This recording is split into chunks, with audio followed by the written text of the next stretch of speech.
بسم اللہ الرحمن الرحیم۔ سلام علیکم ناظرین۔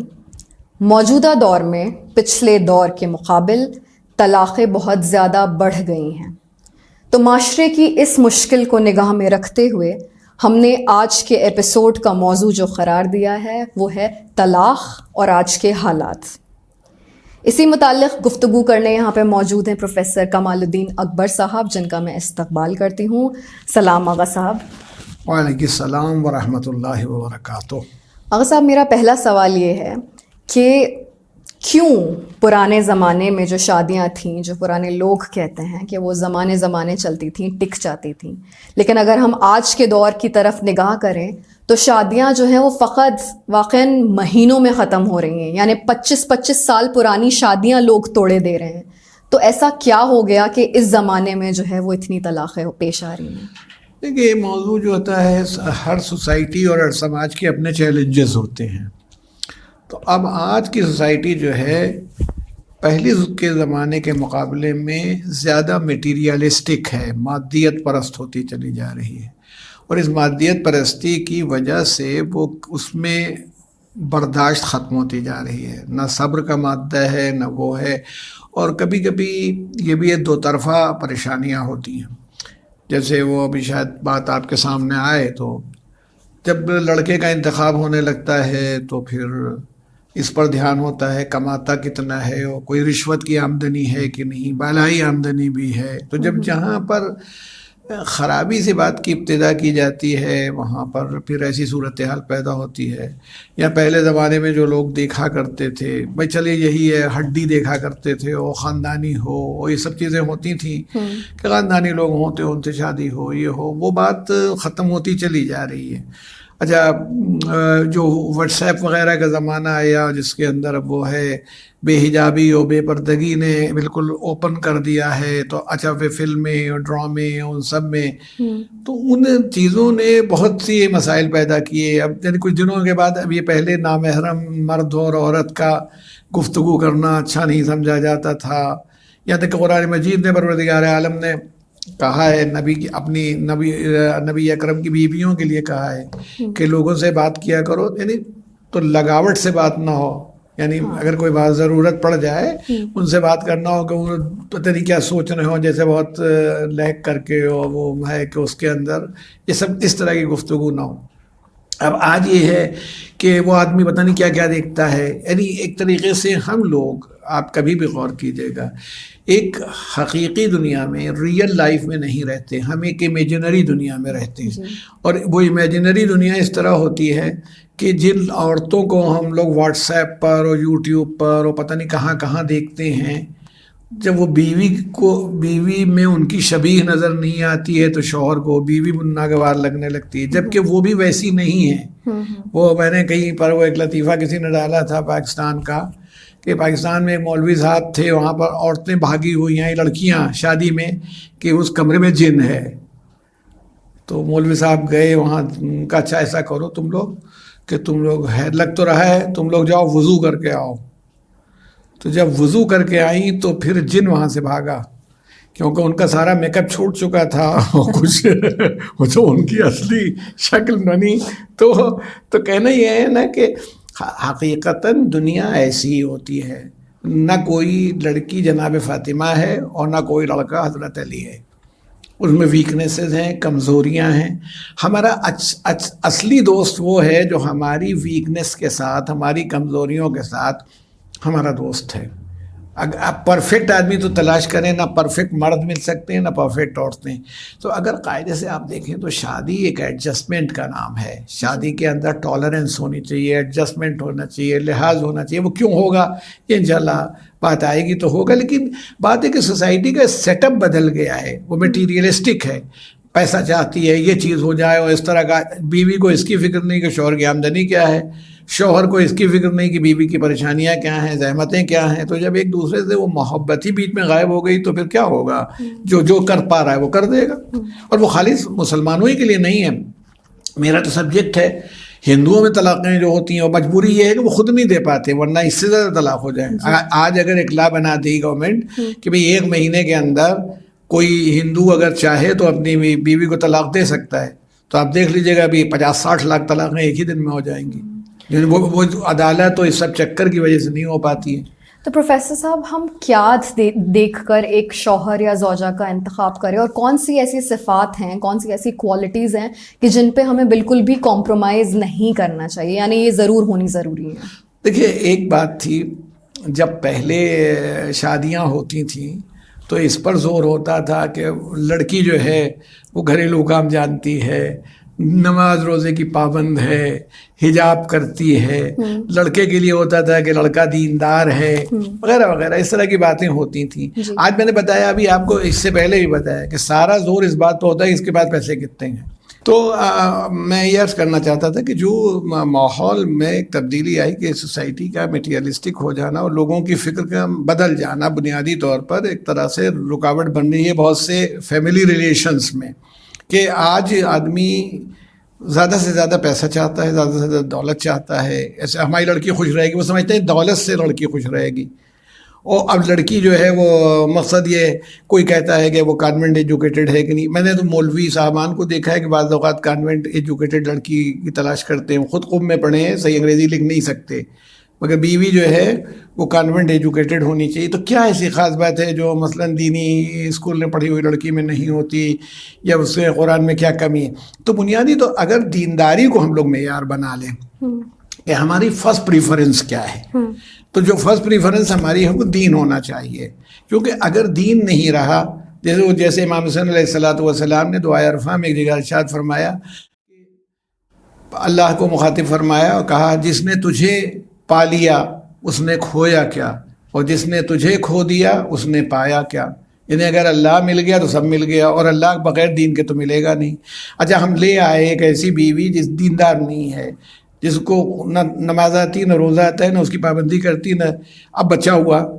یہ پہلا مکتب, پہلا مدرسہ آغوش مادر ہے, ماں کی آغوش ہے. جس ماں کو خود نہیں آتا بچے کو کیا سکھا دے گی؟ جو مستقل کٹی پارٹی میں چلی جا رہی ہے اور سجاوٹ کیے ہوئے اور وہاں پہنچی ہے, اس کو پرواہ ہی نہیں گھر میں لڑکا کیا کر رہا ہے. تو اگر ایسی صورتحال پیدا ہو جاتی ہے تو نیچرل ہے کہ آپ نے اگر کچھ دن مزہ بھی کر لیا کہ بھائی بہت وہ تھی اور ہم نے بہت کلب گئے اور گھومے پھرے اور یہ سب ہوا 2-4-10 سال, مگر آپ نے اپنی جنریشن خراب کر دی جو آپ کی اصل اسیٹ تھی. تو اس لیے میں جو کہ اکثر ہنستا ہوں کہ آج کل آپ دیکھیے ریلز بہت آتی, بردھ آشرم بھی اسی وجہ سے ہے. جو اولڈ ایج ہوم ہے, جب بچوں کو صحیح تربیت ہی نہیں ملی ہے, ان کو نہیں ہوا, تو انہیں کیا خوف خدا اور کیا ماں کی, جس کو اللہ کی محبت نہیں اس کو ماں باپ کی محبت بھی نہیں. وہ دیکھیے سورہ لقمان میں ہے کہ وَوَصَّيْنَا الْإِنسَانَ بِوَالِدَيْهِ, ہم نے انسان کو وصیت کی اس کے والدین کے بارے میں. امہ وہنن علی وہن وفصالہ فی عامین, اس کی ماں نے اسے زحمت پر زحمت اور پریشانی پر پریشانی اٹھا کے پالا, اور اس کے بعد وہ فصال عامین, اور 2 سال تک دودھ پلایا.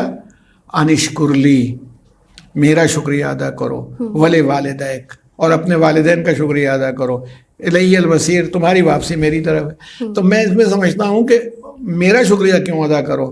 میرا شکریہ اس لیے ادا کرو کہ اگر ماں باپ نے میرا شکر گزار اس بندے کو نہیں بنایا ہے تو پھر وہ بھی امید نہ کریں کہ ان کا شکریہ ادا کرے گا.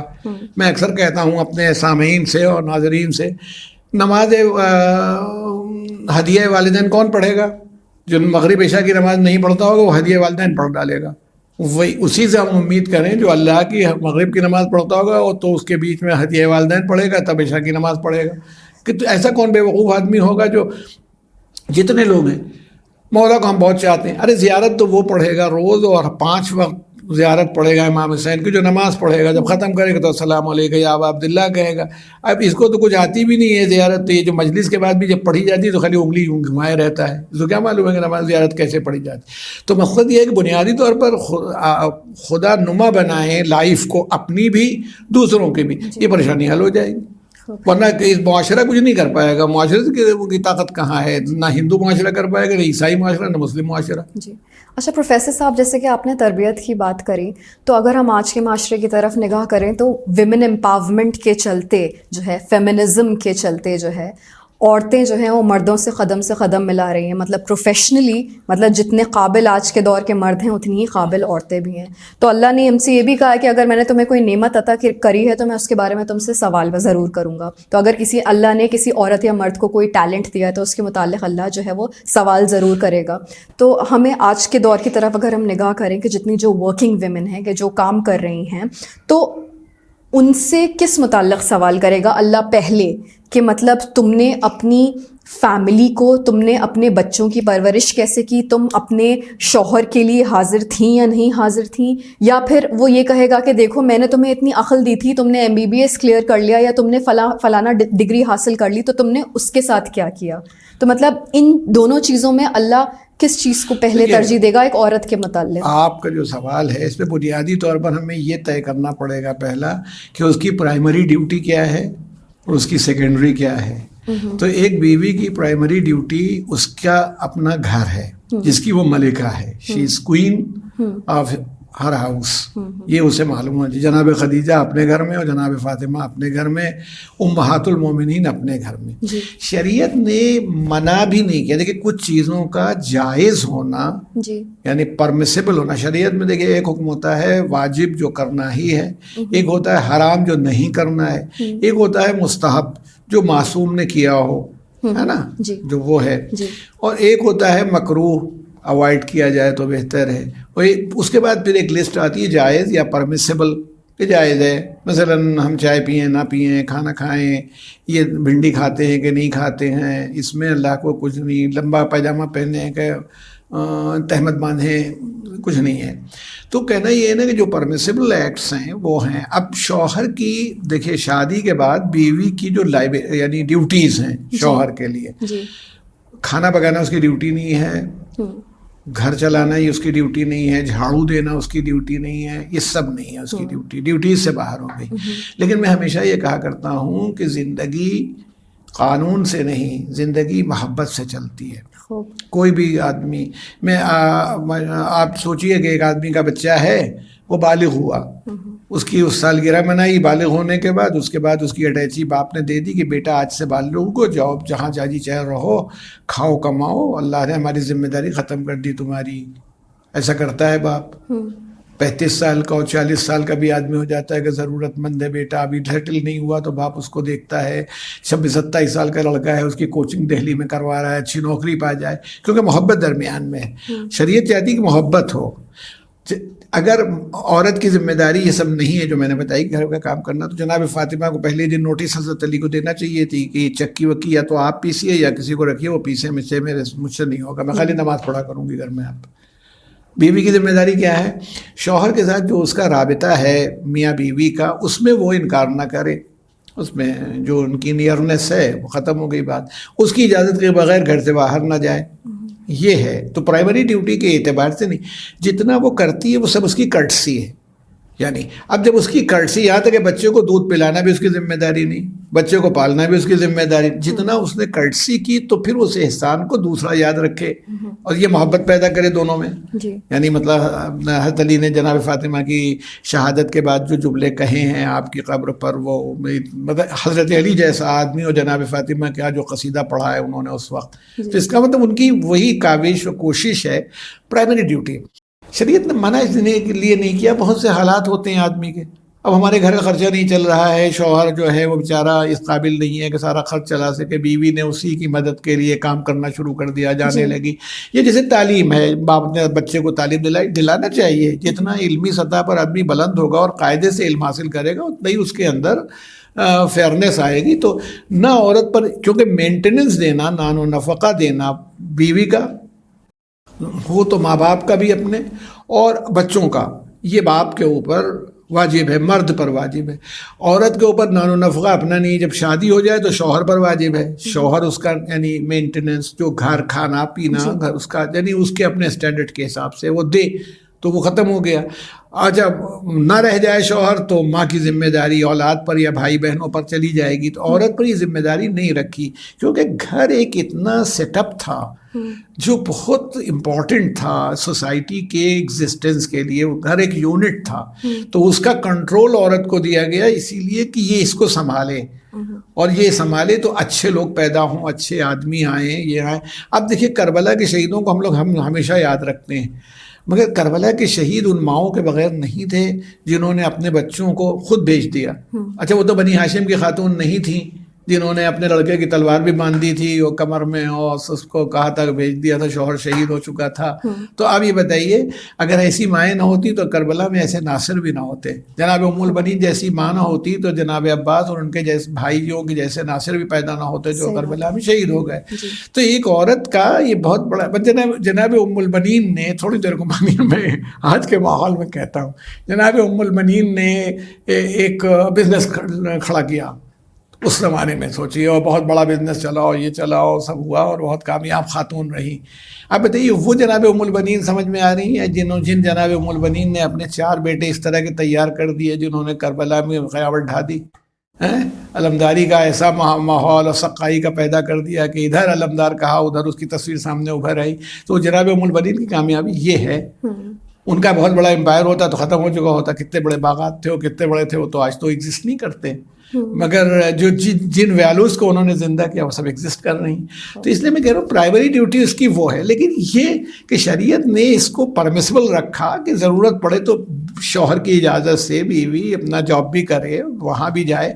یہ بھی ہو سکتا ہے جیسے آپ نے کہا کہ اس کے پاس ہے بھی پیسہ، MBBS خاتون ہے اور ہے خدمت خلق کے لیے پریکٹس کر رہی ہے، رات میں فری بھی دیکھ لیتی ہے، چیریٹیبل اپنے محلے میں بھی جا کے کسی کو ٹرپ لگانا ہو لگا دیتی ہے، اور سب کے پیچھے خدا اس کا ہے، اس کا شوہر بھی اجازت دے رہا ہے، تو دونوں ثواب ارن کر رہے ہیں. یعنی شریعت نے منع بھی نہیں کیا لیکن اس کو اس کا پرائمری گول نہیں بنایا. شوہر کو اس لیے بنایا کہ تم سوچ لو تم کیا کرو گے، کھیتی کرو گے، کام کرو گے، نوکری کرو گے، تمہیں اس عورت کو پالنا ہے، اپنی اولادوں کو پالنا ہے، یہ تم کر لو، یہ نا. مگر عورت کے اوپر یہ ذمہ داری نہیں عائد کی، جیسا آپ کہہ رہی ہیں نا کہ کر دیتی ہے. اچھا پروفیسر صاحب، جیسے کہ بہت سارے کیسز میں یہ بھی سامنے آیا ہے حاضر دور میں کہ جیسے باقی جو ایکسٹینڈڈ فیملی ہے اس کے انٹرفیرنس کی وجہ سے بھی طلاقیں ہو جاتی ہیں. یعنی کہ ہو سکتا ہے کہ شوہر بیوی اتنا زیادہ نہ چاہ رہے ہوں کہ طلاق ہو جائے، لیکن ان کا فیملی کا انوالومنٹ اتنا زیادہ ہو گیا کہ چھوٹے چھوٹے مسئلے جو ہیں وہ بہت زیادہ میگنیفائی ہو گئے، بہت زیادہ بڑھ گئے. تو اسلامک نظریے سے آپ پلیز ہمیں یہ بتائیے. جیسے ہمارے یہاں ہندوازم میں ہم تو ہمارا سبجیکٹ ہندو لاء بھی ہے، تو ہندو لاء میں جوائنٹ فیملی ہونے کی وجہ سے، اور ان کی جوائنٹ فیملی خالی باپ داد تک نہیں ہوتی، 4 جنریشن تک جوائنٹ ہو سکتی ہے، اور 4 جنریشن 5ویں جنریشن آنے تک وہ اوپر والا جا چکا ہوگا. کیونکہ آپ خود بتائیے ایک جنریشن میں 25-30 سال کا فرق ہوتا ہے، تو 100 سال کے کون بزرگ ہم موجود ہوں گے. تو 4 جنریشن یہ جوائنٹ فیملی ہوتی ہے، اسے کوپارسنری کہتے ہیں، سہدائیکی کہلاتی ہے. 4 جنریشن وہ، اور ان کے بیٹے بیٹیاں، یعنی جو ابھی بیٹیوں کی شادی نہیں ہوئی تو وہ بھی، بہویں سب کی، یہ جوائنٹ رہتے ہیں. اچھا ہندو فیملی چلی اس طرح بہت دن چلی ہے، اب وہ ٹوٹ رہی ہے اور بکھر رہی ہے، اور وہ ٹالرنس پر چلی. بھئی ایک کرتا ہوتا تھا، مکھیا جسے آپ کہیں کرتا کہلاتا تھا، جو بزرگ میل ہوتا تھا، یا بھی وہ اگر بڈھا ہو گیا اس قابل نہ رہ جائے خود ہی چھوڑ دے تو نیکسٹ پرسن ہو جاتا. تو جو سنبھالتا تھا اس کے ذمے ہے کہ سب کا خرچ اٹھائے گا، سب کو ڈیوٹی لگائے گا، تمہیں کھیتی کرنی ہے، تمہیں وہاں جانا، جاؤ آج پانی لگاؤ، جاؤ آج گیہوں بیچنے جاؤ. تو وہ سب اس سہارے سے وہ چلتی تھی، اور جس کا جتنا خرچہ ہے وہ دے گا، باقی سب اس کے پاس فنڈ ہے. یوں چلتا تھا. وہ بھی ٹوٹ رہی ہے، بکھر رہی ہے، کیونکہ ہر آدمی میں وہ بات ختم ہو گئی. ابھی کیسے، اب وہ ایک عورت سوچ رہی ہے، شادی بیاہ کر کے آئی ہے، لڑکے کی بیوی ہے، اس کے پاس ایک ہی بچہ ہے، وہ کہہ رہی ہے ان کے 6 ہیں اور کھاتے وہ بھی ہیں برابر سے، تو اگر ہم لوگ الگ ہو جائیں اپنا حصہ لے کے تو ہمارا کام اچھا ہو جائے گا. اس طرح کی فکر آتی ہے. حالانکہ وہ 6 جو کھا رہے ہیں پھر بعد میں ممبر بھی تو ہیں، وہ محنت بھی کر رہے ہیں. ان کے آپ کے پاس 2 ہاتھ ہیں، ان کے 12 ہیں، تو 12 ہاتھ جس سے کام زیادہ ہوگا، خالی آپ ایک منہ دیکھ رہے ہیں. تو یہ ٹالرنس نہ ہونے سے ٹوٹی. ہمارے یہاں یہ ہے کہ ایک طریقے سے جو جوائنٹ فیملی کا کانسیپٹ جہاں سے اسلام رسول اللہ کے بعد شروع ہوا، وہاں عربوں میں نہیں تھا. یعنی وہ آپ عراق و ایران میں آج بھی دیکھیں تو یہ نہیں ہے. شادی بیاہ ہوا، انہوں نے مطلب لڑکے کو خود ہی الگ کر دیتے ہیں، لڑکا ہے بہو ہے اپنا، وہ الگ ہو گئی، الگ سے کرنے لگی. کبھی کبھار آنا جانا ہے تو وہ جو کانفلکٹ نہیں ہوتی.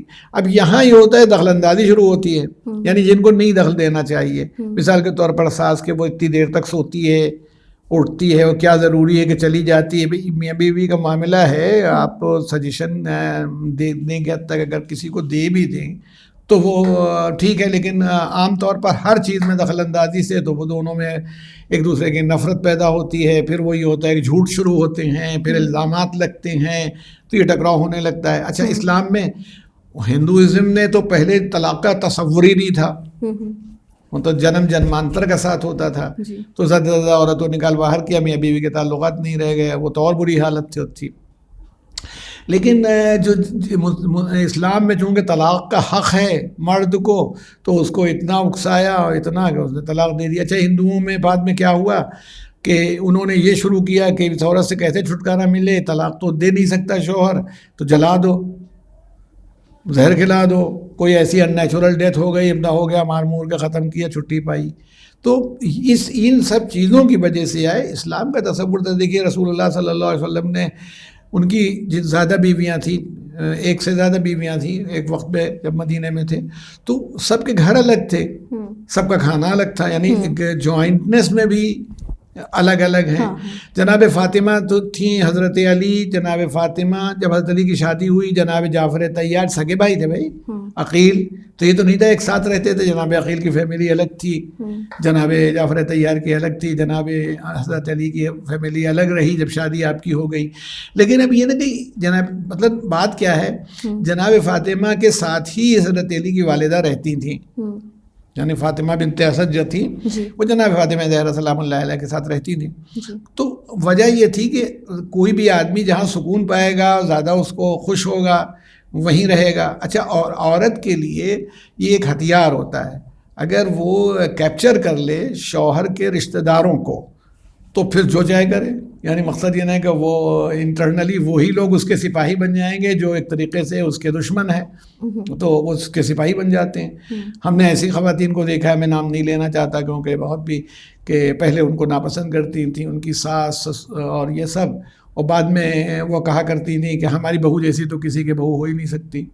تو یہ کیا تھا, ان کی خدمت سے ہوا. آپ اس کو طاقت سے نہیں حاصل کر پائیں گے, اس کے اندر سوائے سیوا بھاؤ کے آپ کو کوئی فائدہ نہیں ہوگا. لیکن اسلام نے جوائنٹنس کو قاعدے سے ٹالریٹ نہیں کیا ہے, یعنی مطلب ٹالریٹ کر لیا ہے مگر انکریج نہیں کیا, یوں کہہ سکتے ہیں. ایک اور سوال ہے پروفیسر صاحب, کہ آج کے زمانے میں یہ چیز بہت زیادہ سامنے آ رہی ہے کہ سید سپیریورٹی, جسے مطلب بہت سارے لوگ جو ہیں وہ بہت اچھے اچھے رشتے آج کے دور میں ریجیکٹ کر دیتے ہیں صرف اس بنا پہ کہ جو سامنے والا ہے وہ سید نہیں ہے, اور ہم جو ہیں وہ اپنی بچی کی شادی یا اپنے بچے کی شادی فقط جو ہے وہ سید میں کریں گے.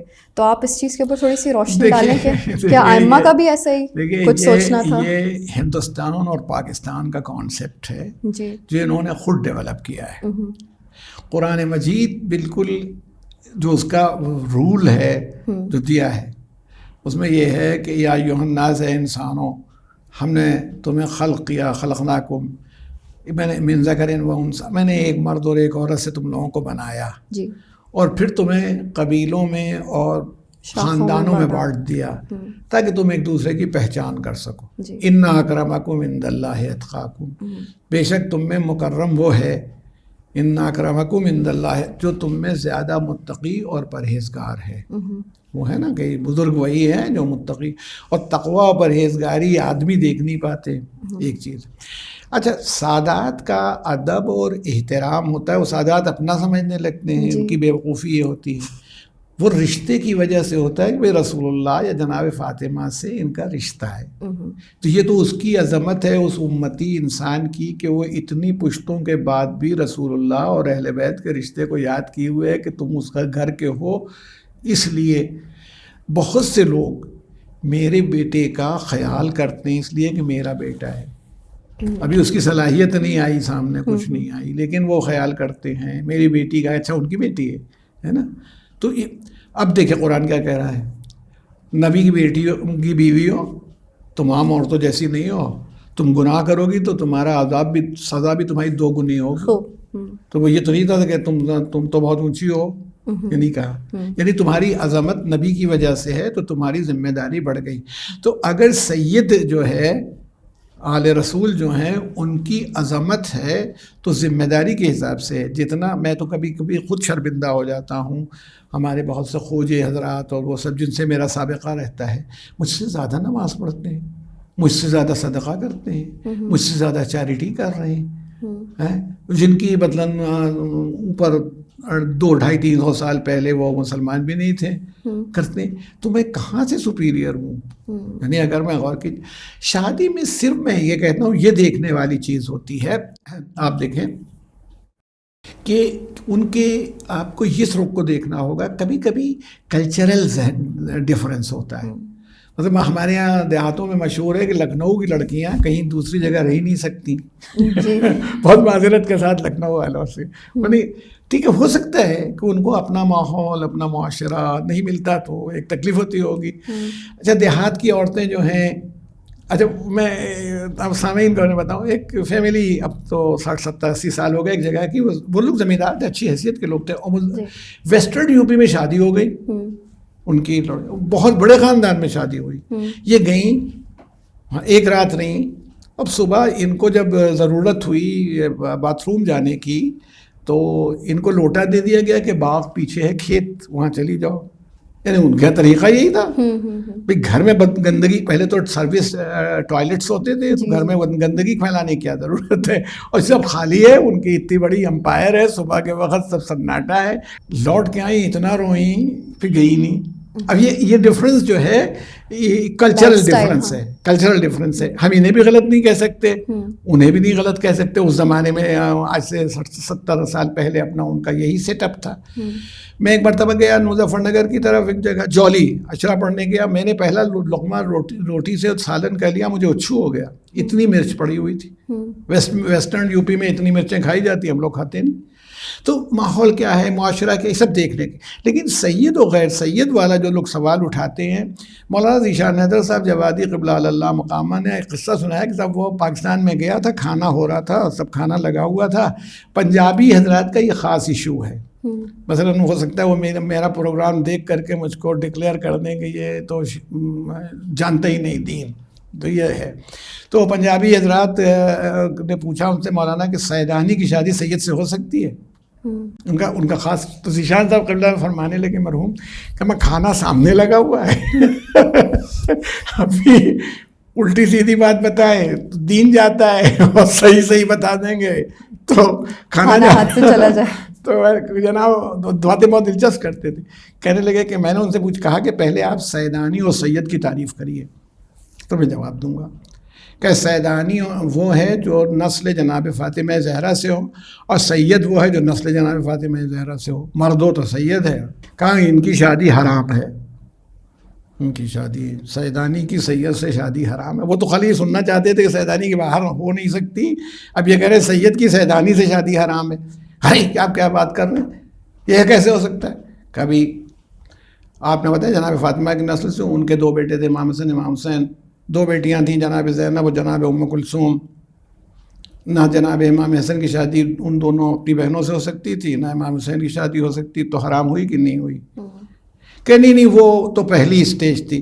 کہا بھائی جب پہلی اسٹیج پر سیدانی کی شادی غیر سید سے ہو گئی تو جو آدمی 45 و 50 پشت کے بعد سید یا سیدانی ہے وہ کیا بات کر رہا ہے؟ پہلے تو وہیں پر بات ہو جانی چاہیے جہاں پر اصلی معاملہ ہے وہ. اچھا دوسری بات, انہوں نے کہا نہیں ہاشم کی نسل. کہا وہ بھی چلیے, ہاشم کے بیٹے اور ہاشم کی بیٹی بھی شادی نہیں ہو سکتی, حرام ہے. تو جناب نے کہا کہ اس زمانے میں دشمنی اہل بیت اس منزل پر تھی. امیر المومنین نے ایک جگہ شاید فرما دیا تھا کہ ہماری بیٹیاں ہمارے بیٹوں کے لیے ہیں, یعنی ہمارے خاندان کے لیے, کہ بھائی کوئی شادی کر کے لے جاتا اس پر کیا ظلم کرتا, کیا زیادتی کرتا, ہم بھی نہیں کریں گے. اگر ہم کو معلوم ہو جائے کہ یہ خاندان اس طرح کا ہے, یہ لڑکیوں کو ستاتے ہیں, تو ہم اپنی بیٹی کی شادی کیوں کر دیں گے؟ اور اگر ہم ستاتے ہیں تو ہمارے یہاں کوئی شادی کر دے گا. وہ ان کا کلچرل اور وہ معاملہ تھا. یہ کہیں نہیں تھا کہ کوئی کسی آپ مرجع سے پوچھ لیجیے وہ کہہ دے غلط ہے. نہیں، غلط نہیں ہے، شادی ہو سکتی ہے.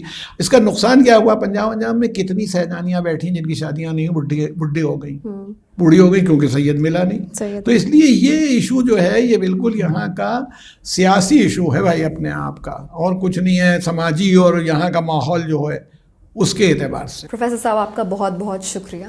اور اس کے ساتھ ہم آج کے پروگرام کو ختم کرتے ہیں. انشاءاللہ کچھ اور سوالات کے ساتھ ہم نیکسٹ ایپیسوڈ میں پھر آپ کی خدمت میں حاضر ہوں گے. تب تک کے لیے ون چینل دیکھتے رہیے. خدا حافظ.